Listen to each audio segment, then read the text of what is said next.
Ang ganda. So yung next group sa ulihan para double time kita pa sa na ulihan talaga.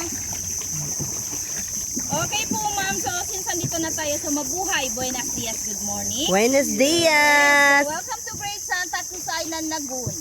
Okay, yung tribes namin sa Mabangingi pero yung ginagamit namin lang with stove food. Kasi doon kami nagkaintindihan. Okay. So may dalawang island po tayo. Ito yung Great Santa Cruz Island. Yung isa, Little Santa Cruz Island.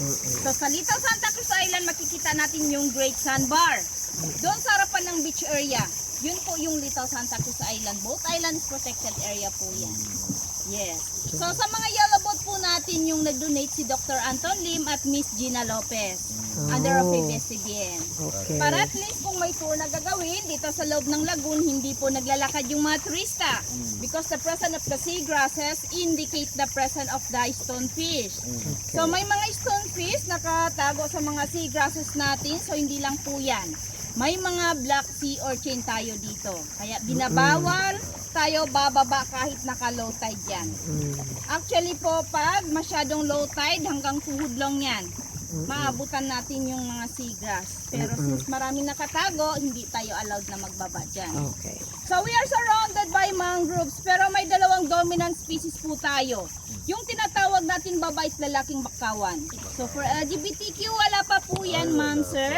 So siguro pagbalik natin, mayroon na. Yung ano nyo, Babait lalaki na bakawan. Wala tayong buhaya dito. Kaya safe na safe tayo sa Lagoon area. So may sea snake nang naman po tayo Fish dito. snake. So yung sea snake natin karamihan dito is walu-walu. Pero Nakakamatay ba yon? ma'am, aggressive po yan. Ah. Yes. Oh. So lahat ng sea snake is venomous pero wala pa naman po aksidente na kagat dito. Okay. Yes. Okay, dito lang po muna Baka tayo pag meron. mag-stop. huwag kayo mag-alala, Uy. kasama nyo si Medusa.